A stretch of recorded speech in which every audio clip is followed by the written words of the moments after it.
Narasi mengenai Bandara IMIP di Morowali dalam beberapa hari terakhir ini merebak menjadi isu paling panas, paling ramai dibicarakan, dan menjadi pusat perhatian publik nasional. Semuanya bermula dari satu temuan mengejutkan Menteri Pertahanan Safri Samsudin ketika ia menghadiri latihan terpadu TNI di kawasan industri PT Indonesia, Morowali Industrial Park. Di tengah kesibukan latihan militer, ia mendapati sebuah kejanggalan besar yang mengguncang fondasi logika tata kelola negara.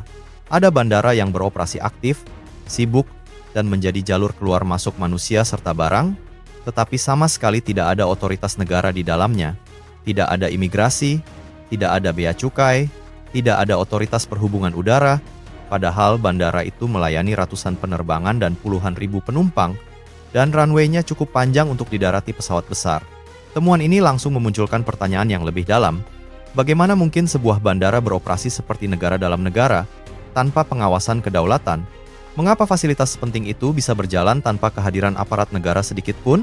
Apalagi bandara tersebut berada di kawasan industri nikel terbesar di Indonesia, yang dikuasai perusahaan patungan Indonesia Tiongkok. Bandara itu menjadi pintu masuk pekerja asing, logistik industri smelter, alat berat, bahkan, menurut beberapa dugaan menjadi jalur potensial penyelundupan biji nikel. Temuan ini tentu bukan sesuatu yang bisa dianggap sepele. Ini menyentuh urat nadi kedaulatan nasional, langkah tegas pun segera diambil. Dalam hitungan jam, TNI disiagakan di sekitar Bandara IMIP. Pemerintah pusat bergerak cepat. Menteri Pertahanan melaporkan temuan tersebut kepada Presiden Prabowo Subianto. Setelah mendengar laporan, Presiden dengan tegas meminta agar aturan ditegakkan tanpa kompromi, tanpa pandang bulu, dan memastikan negara hadir sepenuhnya. Tidak boleh ada wilayah, fasilitas, atau entitas apapun yang membentuk ruang otonom seolah berada di luar kontrol negara. Presiden bahkan menegaskan bahwa negara tidak boleh kalah dari praktik-praktik yang melanggar hukum. Reaksi pemerintah daerah tidak kalah keras. Gubernur Sulawesi Tengah Anwar Hafid justru menjadi salah satu pihak yang paling vokal mendukung langkah tegas pemerintah pusat. Ia tak ragu mengusulkan agar Bandara IMIP ditutup saja bila memang tidak memenuhi syarat operasi sebagai bandara publik. Gubernur juga menolak keras jika Bandara IMIP diberi status internasional. Menurutnya, semua tenaga kerja asing seharusnya masuk melalui Bandara Mutiara SIS Al-Jufri di Palu atau lewat Bandara Malio di Morowali, yang merupakan bandara resmi negara, bukan melalui bandara swasta yang tidak menghadirkan fungsi pengawasan negara. Kesepahaman antara pemerintah pusat dan daerah dalam isu ini menciptakan front nasional yang jarang terlihat sebelumnya, terutama dalam isu pertambangan. Semua elemen pemerintahan sepakat bahwa bandara tersebut harus ditempatkan kembali di bawah kontrol negara. Langkah-langkah seperti penempatan TNI, pengadaan ruang bagi aparat kepabeanan dan imigrasi, serta koordinasi intensif lintas instansi segera dijalankan. Namun, jika dilihat lebih dalam, isu bandara ini sebenarnya hanyalah pintu masuk menuju persoalan yang jauh lebih besar. Bandara hanyalah permukaan dari gunung es. Karena setelah pintu itu dibuka, terungkap isu-isu struktural yang selama bertahun-tahun muncul, tapi tak pernah benar-benar dibongkar. Tata kelola pertambangan nikel yang kacau, dominasi investor asing dalam industri smelter, arus tenaga kerja asing yang sulit dikontrol, kerusakan lingkungan yang parah, ketimpangan ekonomi antara perusahaan dan masyarakat lokal, serta kebocoran pendapatan negara yang diduga sangat besar.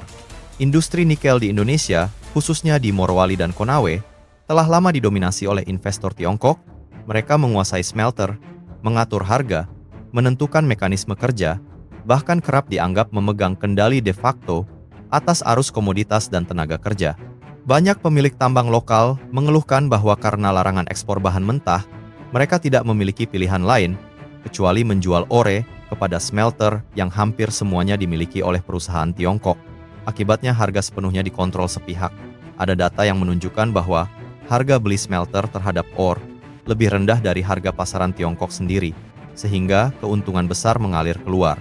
Selama bertahun-tahun pemerintah sebelumnya menekankan hilirisasi sebagai kesuksesan besar. Salah satu klaim paling sering diulang adalah pernyataan Presiden Jokowi bahwa Maluku Utara mengalami pertumbuhan ekonomi 27% tertinggi di dunia berkat hilirisasi nikel. Namun pernyataan tersebut menjadi ironi besar setelah Gubernur Maluku Utara sendiri menyatakan bahwa rakyat tidak merasakan apapun dari angka fantastis itu. Pertumbuhan tinggi ternyata hanya terjadi di atas kertas, sementara masyarakat di daerah tambang tetap hidup dalam kesulitan, rumah-rumah tertutup debu nikel, sungai-sungai tercemar, dan banyak pekerja lokal kalah bersaing dengan tenaga kerja asing. Kritik para ekonom memperkuat gambaran itu.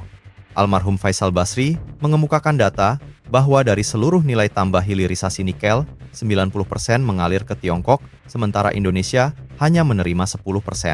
Hilirisasi yang seharusnya menjadi kebanggaan nasional, ternyata pada praktiknya lebih berfungsi sebagai fasilitas bagi industri Tiongkok untuk memperoleh bahan baku murah dan memindahkan polusi produksi ke wilayah Indonesia. Sejumlah teknologi smelter yang dipakai di Indonesia disebut-sebut sudah dilarang di Tiongkok karena polusi tinggi. Namun, diterapkan di sini karena pengawasan lingkungan lemah dan ada celah dalam regulasi. Kehadiran tenaga kerja asing dari Tiongkok juga menjadi bagian penting dari persoalan. Selama bertahun-tahun pemerintah sebelumnya membantah adanya jumlah besar TKA yang masuk ke kawasan industri nikel. Namun laporan media, foto di lapangan, serta testimoni pekerja lokal menunjukkan kenyataan berbeda. Banyak tenaga kerja asing bekerja dalam posisi yang sebenarnya bisa diisi pekerja lokal.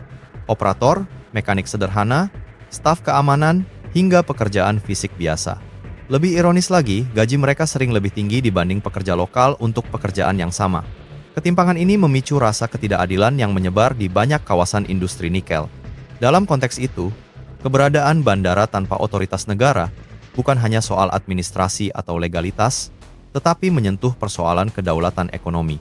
Bandara yang tidak diawasi negara membuka ruang bagi masuknya pekerja asing secara tidak transparan, arus alat berat, logistik smelter, hingga potensi penyelundupan.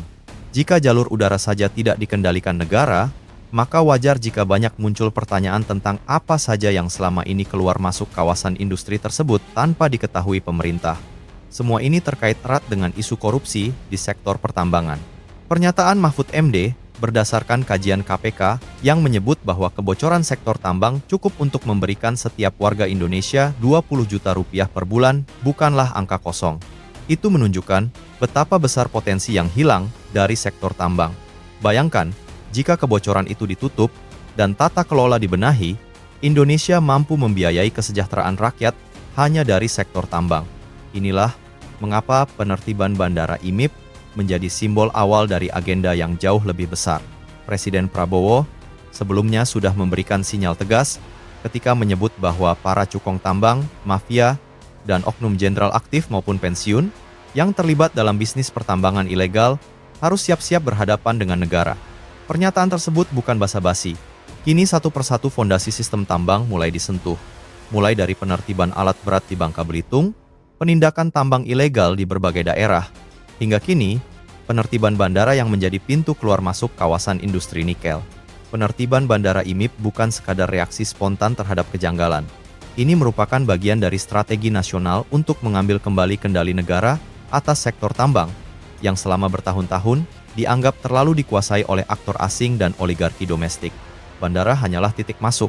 Setelah itu, langkah-langkah selanjutnya bisa saja mencakup audit menyeluruh terhadap izin tambang, izin smelter, pengelolaan limbah, pajak, ekspor, tenaga kerja, dan seluruh rantai suplai industri nikel.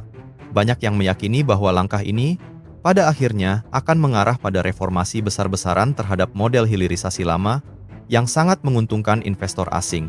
Presiden Prabowo berkali-kali menegaskan bahwa nilai tambah sumber daya alam harus kembali ke rakyat, bukan hanya dinikmati oleh segelintir perusahaan atau negara lain. Kekayaan nikel seharusnya dikelola sebesar-besarnya untuk kemakmuran masyarakat Indonesia sesuai amanat konstitusi. Bandara IMIP, dengan segala kejanggalannya, kini menjadi simbol kritik dan sekaligus simbol perubahan. Ia menggambarkan bagaimana negara pernah kehilangan kontrol atas sektor strategisnya. Tetapi, pada saat yang sama, penertiban bandara itu menunjukkan bahwa negara mulai mengambil kembali posisinya sebagai pengendali utama. Pertanyaannya tinggal satu, apakah pemerintah akan berhenti di penertiban bandara atau melanjutkannya hingga masuk ke jantung industri nikel? Jika hanya sampai bandara, langkah ini mungkin hanya bersifat simbolis. Namun jika pemerintah menembus lebih jauh, hingga menyentuh akar persoalan struktur industri nikel dan hubungan kekuasaan di dalamnya, maka kita sedang menyaksikan babak baru dalam sejarah ekonomi Indonesia, babak di mana negara kembali menegakkan kedaulatannya atas sumber daya yang seharusnya menjadi harta rakyat,